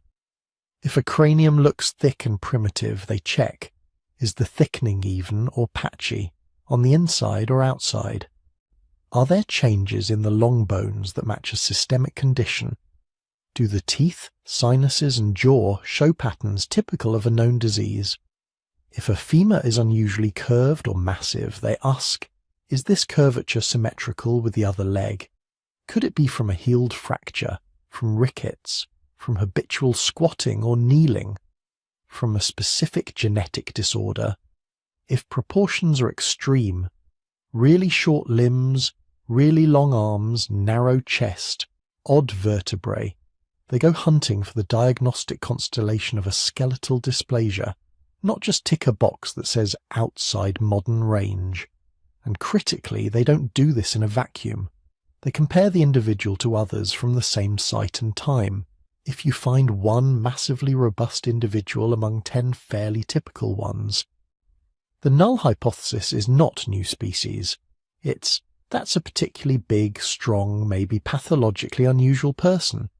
You only start talking about population-level difference or separate lineages when the pattern repeats across multiple individuals, ideally across multiple sites, all dated to consistent time periods, all showing the same unusual suite of traits. This is where context saves you from overinterpretation. Imagine opening a cave layer and pulling out 6 partial skeletons. 2 have thick skulls and heavy jaws, 3 look within the known range of late glacial Europeans, 1 shows asymmetrical limb length and spinal anomalies. If you cherry-pick the 2 thick skulls and 1 odd spine and ignore the rest, you can tell a great story about a vanished lineage. If you do proper differential diagnosis, you're more likely to say, this was a normal late Pleistocene human group with some individuals who are sick, stressed, or just particularly robust. None of this means there are no strange lineages. Denisovans were real. So were the tiny people of Flores. We do occasionally stumble across bones that genuinely sit outside our current categories. But the bar for that claim is high. You need consistency across individuals. You need traits that don't match known pathological patterns. You need clear dating and stratigraphy to show you're not mixing remains from very different times. Ideally, you have genetic data that supports a deep divergence. Extraordinary anatomy by itself, A jaw that looks too strong, a cranium too thick, a femur too short, is not enough. Bones are diaries, and sometimes they're diaries of illness, hardship, or unusual lives written into an otherwise ordinary human population. So before we move on to the idea of truly other humans in this cave, we have to check that we're not just reading pathology as prehistory, or mistaking adaptation for alien. And there's one more mundane force we haven't talked about yet, one that can make any site's anatomy look stranger than it really is, the way bones get mixed, moved and misread long after their owners are gone. That's where we're headed next. Bones don't just lie there quietly for 14,000 years, waiting for us to come read them like a neatly filed archive. They get kicked, gnawed, washed, cracked, glued, mislabeled, and occasionally fixed into shapes they never actually had in life. So even if you've ruled out disease, malnutrition, and normal human adaptation, there's another question you have to ask before you start talking about a lost human species in a cave. Are these skeletons even real skeletons anymore? Or are we looking at a jigsaw puzzle that's been mixed with pieces from other boxes? Let's start with the simplest problem: mixed deposits.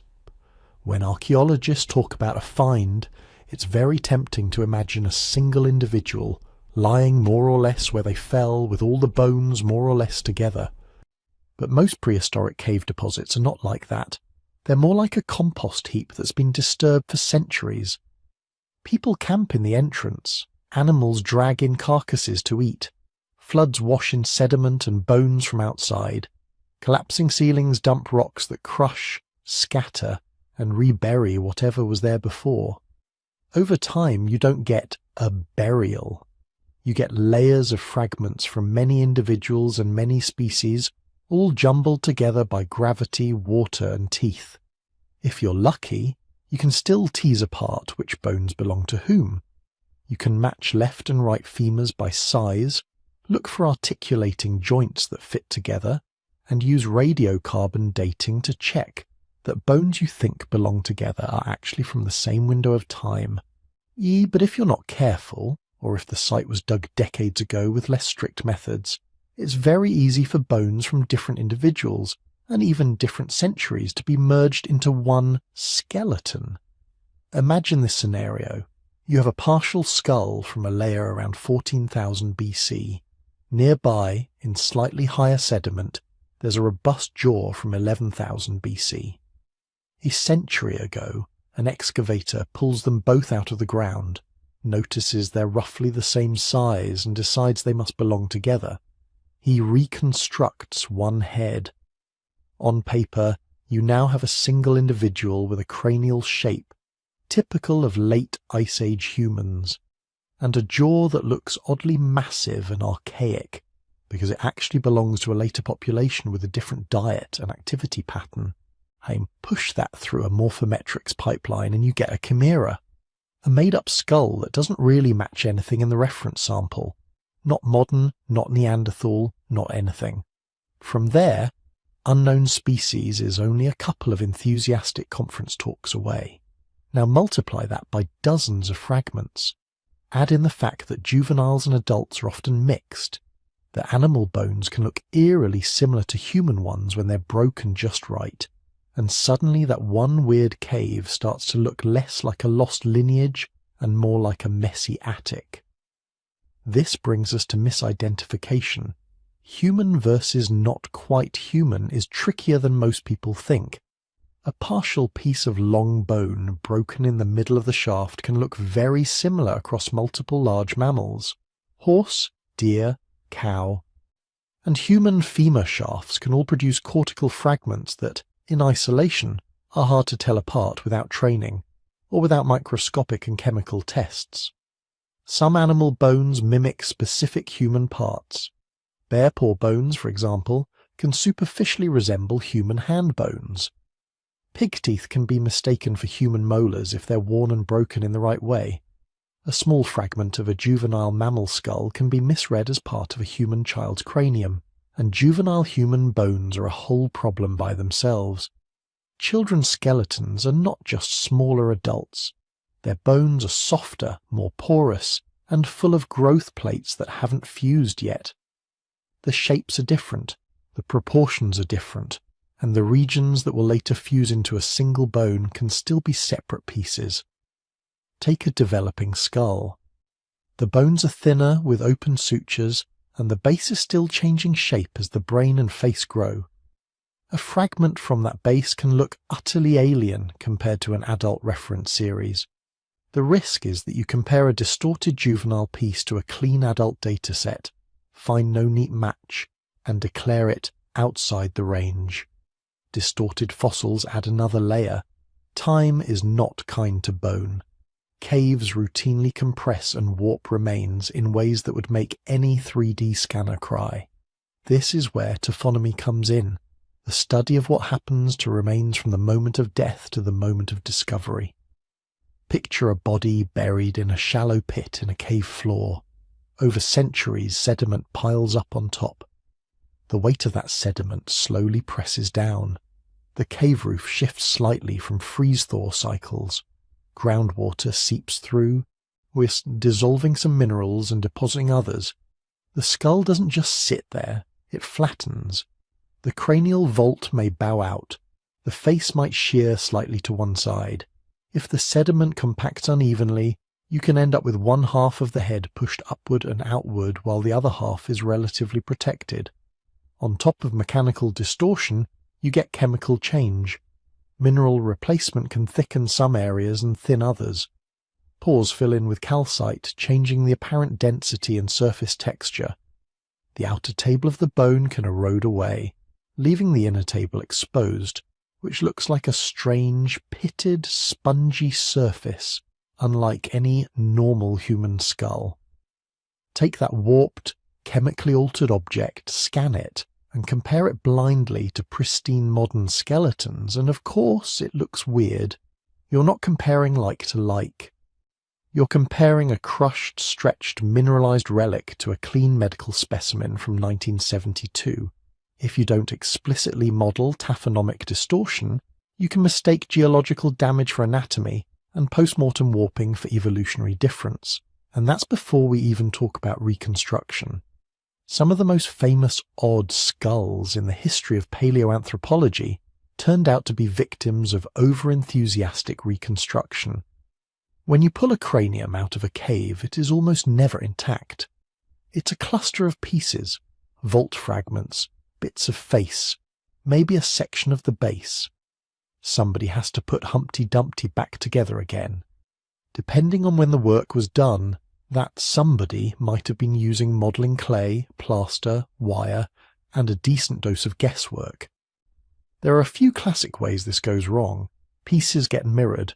A left frontal bone fragment is mistakenly placed on the right side. A bit of parietal is rotated 180 degrees. The overall shape of the brain case is subtly, or not so subtly, altered. Gaps get filled. Where pieces are missing, the restorer might sculpt in the most reasonable missing bits, sometimes based on expectations about what the skull should look like. If they're primed to see Neanderthal-like features, they may rebuild heavier brow ridges. If they expect modern humans, they may smooth and round. Thickness gets misjudged. When vault fragments are set into plaster, the apparent wall thickness can be increased or decreased depending on how deeply they're bedded. Measurements taken later can record that artificial thickness as if it were real.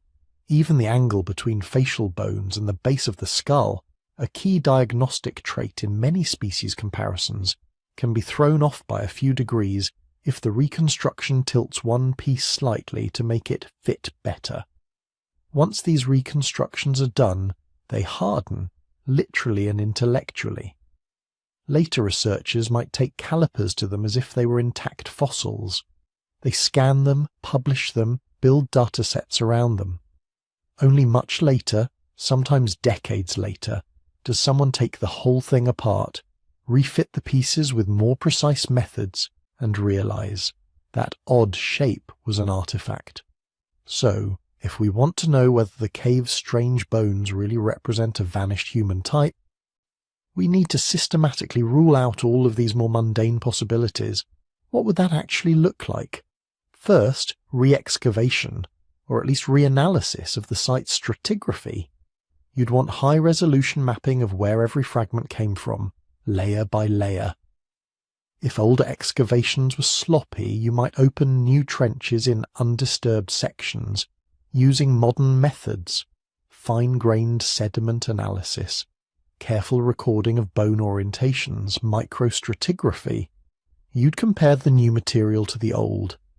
Do the same weird traits show up in securely undisturbed layers, or do they cluster in deposits that show signs of mixing and disturbance? Second, rigorous sorting of individuals. You'd lay out all bones by size, side, and age. Use osteological criteria to match left and right elements, articular surfaces, and proportional relationships. When in doubt, you treat fragments as unassigned rather than force them into a composite. Then you date strategically. Radiocarbon or other appropriate methods on multiple bones that were previously assumed to belong to a single individual. If the jaw and the cranium that were glued together turn out to be 1,000 years apart, that composite goes straight into the chimera bin. Third, systematic identification checks. You'd bring in zooarchaeologists, specialists in animal bones, and ask them to go through the supposed human fragments blind. Anything that might be deer, bear, pig, or anything else gets pulled, tested, and only admitted to the human sample if it passes detailed morphological and ideally microscopic scrutiny. You'd pay particular attention to juvenile bones, comparing them to modern growth series, not just adult skeletons, to avoid misreading developmental stages as alien morphology. Fourth, taphonomic analysis. Geologists and taphonomists would examine fracture patterns, compression marks, mineralization fronts, and deformation directions. You can sometimes reconstruct how a skull was squashed by looking at microcracks and bending lines. With modern 3D modeling, you can even attempt digital uncrumpling, warping a distorted fossil back toward a more symmetric, undistorted shape. Measurements taken on that corrected model can be very different from those taken on the raw, crushed specimen. Fifth, reconstruction audits. Where older reconstructions exist, you'd CT scan them, distinguish original bone from filler material, and if possible digitally separate the two. You'd check for mirrored parts, misaligned sutures, and unnatural symmetries. In some cases, you might physically dismantle the reconstruction and start over, using modern adhesives, minimal filler, and explicit documentation of every assumption you make. Only after all of that, after you've stripped away mixing, misidentification, distortion, and human improvements, do you go back to the evolutionary question. What remains when the noise is gone? Do you still see a coherent, repeated pattern that doesn't fit any known human population? Or do the anomalies evaporate into a handful of ordinary people in an ordinary late glacial cave? Because if that pattern survives this kind of scrutiny, if, after you've checked every boring explanation, you still have multiple individuals from the same time, and with the same suite of unusual traits, then the story changes. Then we're no longer talking about mistakes or misread diaries. We're talking about the possibility of a real late surviving human lineage that seems to vanish from the record right after 14,000 BC.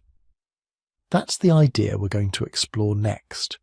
Not because it's the most dramatic story, but because once you've been ruthless with the mundane explanations and they still don't fit, you're allowed to ask the big question, what if there really was someone else in that cave?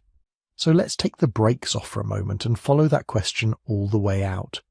Suppose we've done the boring work. The site's been re-excavated. The stratigraphy is tight. The individuals are actually individuals, not Franken assemblies. The animal bones are out. The juveniles are correctly identified. The taphonomic distortion is modelled. The old reconstructions have been dismantled and rebuilt. And after all that, there's still a pattern. Multiple people, all from around 14,000 BC, all from the same cave system and nearby sites, all showing a consistent package of traits that doesn't sit comfortably inside any known late Ice Age human group. Not just one odd skull, but a cluster. Not scattered anomalies, but a signal. What would that actually mean? First, it doesn't automatically mean new species. The story we like to tell is simple. There were Neanderthals, there were Denisovans, then there was us. They disappear, we stay, roll credits. But human evolution was never a neat family tree. It's more like a tangled bush that someone drove a truck through. Branches break, regrow, fuse back together. We already know this from genetics. When scientists started sequencing ancient DNA, they didn't just find traces of Neanderthals and Denisovans in us. They found something else. Actually, multiple something elses. In several modern African populations, there are chunks of DNA that don't match any known archaic genomes. They're too divergent to have evolved since our common bottleneck. But they're not Neanderthal, not Denisovan, not anything we have fossils for. Geneticists call these ghost lineages. Human groups that clearly existed, clearly interbred with our ancestors, but have left no unambiguous bones we can point to and say, that's them. It works the other way too. When Denisovan DNA was first sequenced from a pinky bone in Siberia, it didn't match any known species either. For a moment, Denisovans were themselves a ghost lineage brought to light by a lab machine instead of a jaw in the dirt. Now flip the script. Imagine the cave's strange people are the opposite. A morphological signal of a group we haven't yet seen in the genomes. A local, late Ice Age population that was genetically close enough to us to interbreed, but distinct enough in its history and environment to look, on the skeleton, like an outlier. So what would we need to elevate that from weird population to lost lineage? There are a few levels here. At the most conservative level, you might say, these are just a poorly documented regional variant of late Upper Paleolithic humans. Maybe they lived in a marginal environment. Maybe they had a peculiar diet or a long period of isolation, or went through their own small bottleneck. In that case, their skeletons might show consistently different limb proportions, unusual robusticity or gracility in certain bones, slightly different cranial vault shape or facial proportions, but still within the outer edge of what a generous global human dataset could contain. They'd be a distinct population, but not necessarily a taxonomic event. To move beyond that, toward lineage, you'd want a few things. First, repetition. You'd need multiple individuals, ideally from multiple sites, all in the same time range, all showing the same constellation of traits. Not one person with a strange jaw, but tens of people with the same jaw-vault-pelvis pattern. Second, coherence.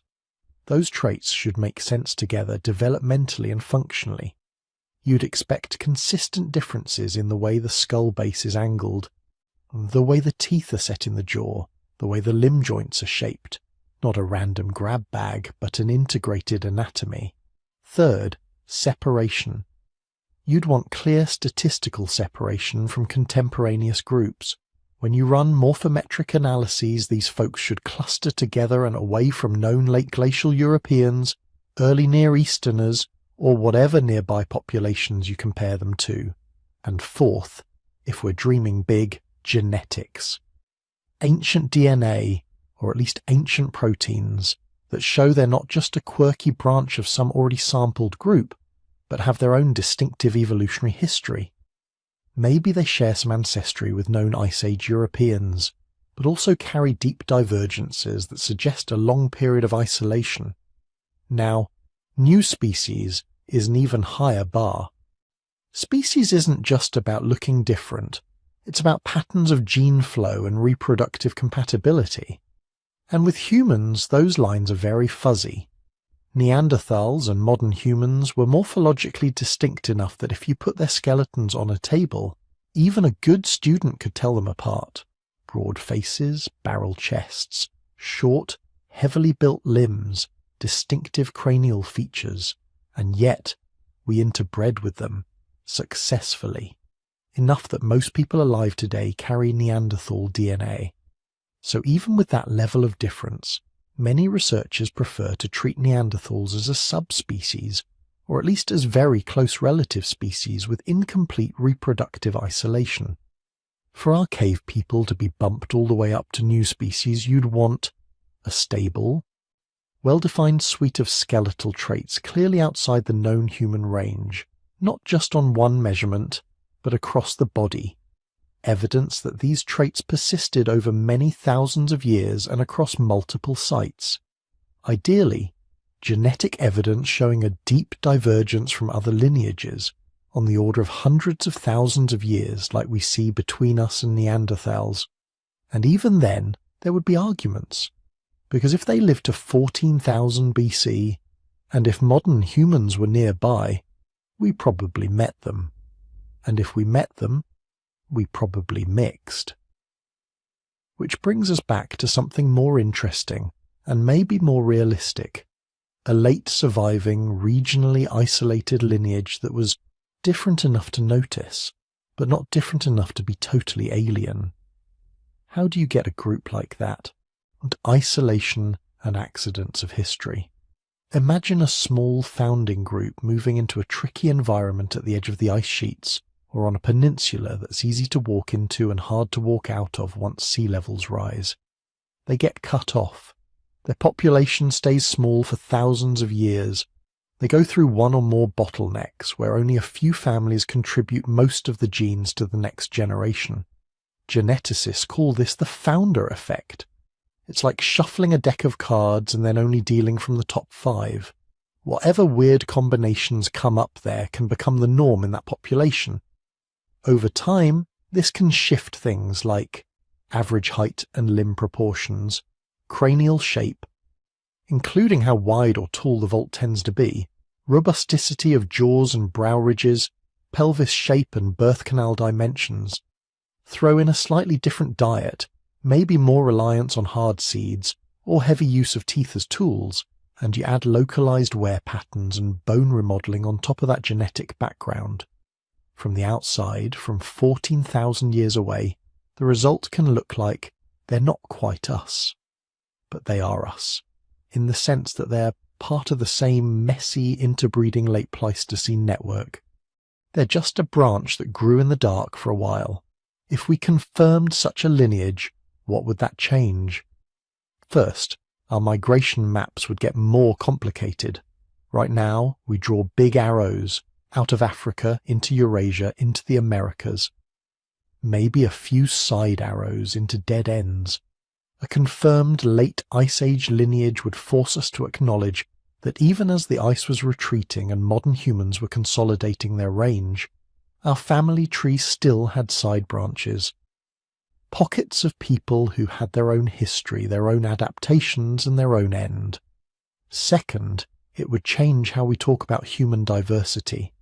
It's easy to think of human variation as something that happens only within a single, continuous species after 50,000 BC, mostly reflected in skin color, body proportions, maybe some disease resistance genes.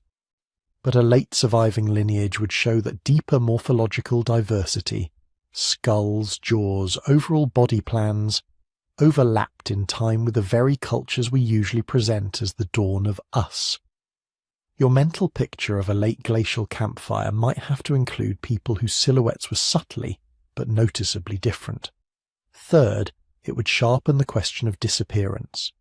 If a distinct lineage makes it all the way to 14,000 BC, then vanishes, we have to ask, why then? Was it climate? As the Ice Age ended, did their specific adaptations become a disadvantage? Was it competition? Did incoming or expanding modern human groups outnumber, outtrade, or outfight them? Or was it absorption? Did they simply get genetically swallowed? Their distinct traits diluted over generations of interbreeding until only faint echoes remain in local populations. Finally, it would change the emotional tone of our origin story. Instead of a clean handoff from archaic humans to modern humans, we'd have to accept that our world was, until shockingly recently, shared with other kinds of people. Not Neanderthals in some deep, safely distant past, but neighbours living in familiar landscapes, under skies and climates not so different from our own. And somewhere, in our genomes or in their caves, might still be traces of that meeting. If the strange bones in this cave really do belong to a lost late Ice Age lineage, then 14,000 BC stops being just another date on a climate graph. It becomes the moment when one of the last alternative human stories fell silent, which raises an uncomfortable follow-up. If they vanished from this cave, how exactly did they vanish? Vanished sounds final, like somebody hit a cosmic off switch. But when archaeologists say a group vanishes from the record, they usually mean something much less dramatic and much more frustrating. We stop seeing them. That can mean a few different things. At the smallest scale, vanished can just mean they stopped using this one cave. Maybe the lineage kept going in the valley or on the next ridge over, or 2 days' walk downstream. The bones just aren't here anymore. At a wider scale, it could mean they were absorbed. The people who carried this unusual body plan met larger, more mobile groups, married into them, and over a few hundred years their distinct features blurred into the background variation of the region. And at the far end of the scale, yes, it can mean extinction. The last people with this particular combination of traits and history died without leaving a distinct, traceable descendant population. There's also a fourth possibility that scientists don't like to say out loud because it's unsatisfying but very real. The evidence is just gone, or we haven't found it yet. So when we stand in that cave at 14,000 BC and the trail goes cold, those are the 4 doors in front of us. Local abandonment, assimilation, extinction, or simply loss of the trail. Which one makes sense here? To answer that, you have to look at what 14,000 BC was doing to everyone. This wasn't a quiet, stable time. It was the tail end of the last Ice Age, a period when climate didn't just change, it lurched. In the 1,000 years before and after our date, temperature curves in Greenland ice cores zigzag like a seismograph. You get abrupt warm pulses, followed by chilling reversals like the older Dryas. Glaciers retreat, then stabilize.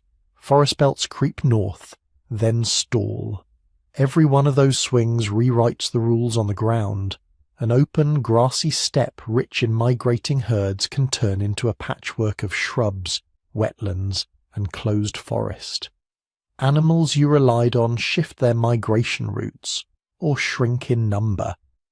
New competitors, both animal and human, move into newly productive areas. If you're a small, specialized group sitting on the margins of a glacier, what happens when the ice pulls back and the landscape reorganizes? You can imagine a few scenarios. In one, the world gets better. For everyone else, bigger. More flexible groups from the south move into the now nicer landscape. They bring different toolkits, maybe different social networks, maybe a slightly different way of carving up territory. They don't have to wipe you out. They just outnumber you. They have more marriage partners, more hunters, more people to scout, trade, and defend. Your daughters and sons marry into them, your distinct features get averaged out, and within a handful of generations, nobody looking at the bones can draw a clean line around your people anymore. That's assimilation. In another scenario, the climate swing hits in the opposite direction. You're already living near the edge of what your local ecology can support. A cold snap hits, or the rains shift just far enough that a key river becomes less reliable. The wetland dries earlier, so the game herds reroute. Suddenly your just enough becomes not enough. In small populations, you don't need a Hollywood-scale disaster, a string of bad winters, a disease outbreak that kills more children than usual, a single generation where very few women survive childbirth, that can crash your numbers to the point where recovery is mathematically unlikely. That's extinction. but the slow, boring kind. No last stand. Just fewer and fewer fires in the distance each winter, until one year there are none, and threaded through both of those is competition. By 14,000 BC, modern humans with fairly standardized Upper Paleolithic toolkits are spreading across vast areas of Eurasia. Blade technology, microliths, complex hunting strategies, maybe more extensive trade networks. If our cave people are a small, just a regionally isolated lineage with their own long history, they're suddenly sharing landscapes with groups who hunt the same animals, favour the same sheltered valleys and water sources, have larger social networks to call on in a crunch that doesn't automatically mean war. It can mean being priced out. Game gets skittish because of repeated hunting drives. The best flint sources are now owned by somebody else's kin network. The travel routes you used to take to follow herds are now crowded with strangers. You can move, you can merge, or you can dwindle. And layered on top of climate and competition, there's a wild card we can't see in the bones: disease. When previously separate populations meet, their microbes meet too. A pathogen that's a minor childhood illness in one group can be devastating in another with no prior exposure and no inherited immunity. We see this over and over in historic contacts between human populations. There is no reason to think the late Pleistocene was immune. A small, isolated lineage that encounters a much larger, more mobile network can be hit not just by new ideas and new tools, but by new diseases. Again, no apocalypse required. A few bad epidemics in a population of a few hundred can permanently alter its trajectory. All of that sounds dramatic. But there's another, much quieter possibility. Nothing happened to them, except a change in how they use this one place. Because caves are tricky. Many late Ice Age caves weren't year-round homes. They were seasonal camps, hunting bases, special-purpose butchering sites, ritual spaces or burial grounds. So ask a different question. What if this cave was never their village at all? Maybe it was a winter hunting shelter. They came here only during certain years when a particular herd passed through. As the climate shifted and migration routes changed, this spot fell off the map of practical shelters. They followed the animals, and the cave was simply not visited anymore. Archaeologically, that reads as they vanish from the cave. Or maybe this was a burial place. If that's the case, a change in belief could make the whole system disappear overnight. A charismatic leader has a dream, a shaman has a vision, a clan feud breaks out, and suddenly this cave is taboo. No one is buried here anymore. The dead go elsewhere. To us, thousands of years later, that looks like a population event.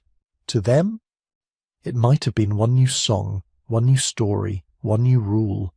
Even more extreme, this could have been the site of a one-time catastrophe or ritual event, an epidemic quarantine, a mass burial after a landslide, a single group sheltering here during a particularly brutal winter who never returned. The skeletal population in the cave could be a snapshot of a disaster, not a cross-section of an entire lineage over centuries. In that case, asking why did they vanish from the cave is like asking, why don't we see more Titanic passengers after 1912? You're looking at the wrong level. The cave event is the end, not the norm. And then there's the most annoying explanation of all. They didn't vanish. Our ability to see them did. The archaeological record is brutally biased. Caves preserve things well, which is why we love them. But most human life in 14,000 BC wasn't happening in caves. It was happening in open-air camps, river terraces, forest edges, coastal plains. Those are the exact places that get hammered by erosion and river migration, freeze-thaw cycles that break and scatter bones, soil acidity that dissolves organic material, landslides and slope wash that remix layers. Add in one more huge factor, sea level rise. At the end of the Ice Age, global sea level rose by more than 100 meters. Huge stretches of what were once habitable coastal plains are now underwater.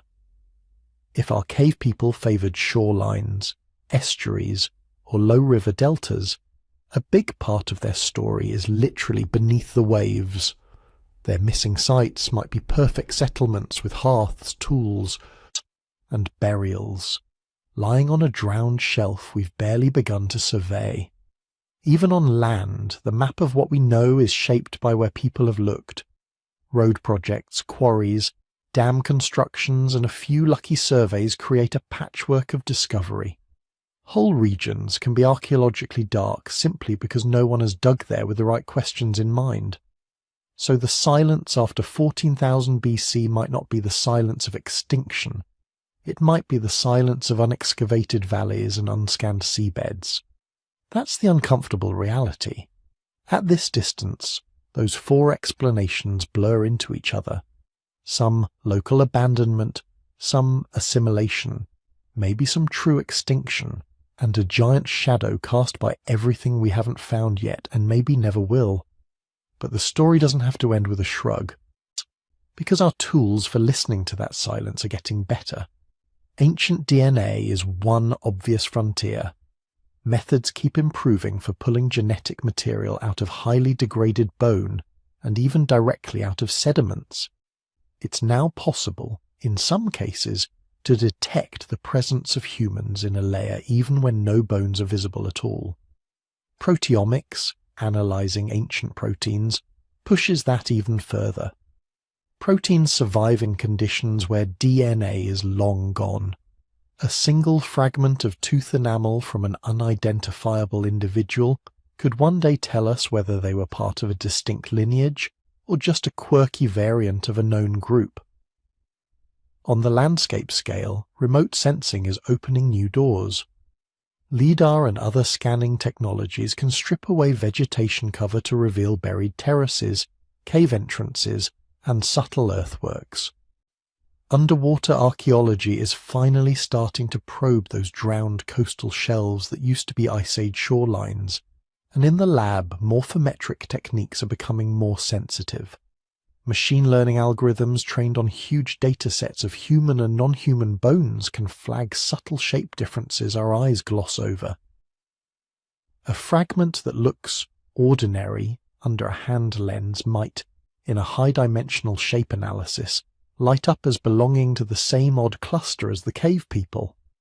Put all of that together, and the apparent full stop at 14,000 BC starts to look less like the end of a sentence and more like an unfinished paragraph.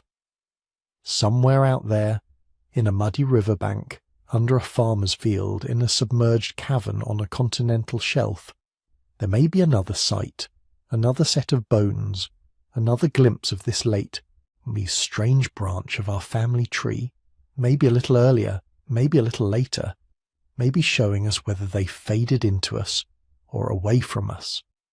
Until we find it, this cave is our only line of dialogue with them. The question is whether it's the last line or just the first whisper of a story we haven't fully uncovered yet. So where does all of this leave us? If we strip away the headlines, the clickbait graphics, and the temptation to crown a new human species every time a bone looks weird, we're left with a quieter, much stronger set of takeaways. First, there really was something odd in that cave. Measured carefully, those bones don't line up perfectly with any single known population. They sit at the edge of the variation we're used to, combining traits in a way that makes specialists pause. The dating, as far as our current tools allow, really does point to a late Ice Age context, somewhere around 14,000 BC. That's the known part.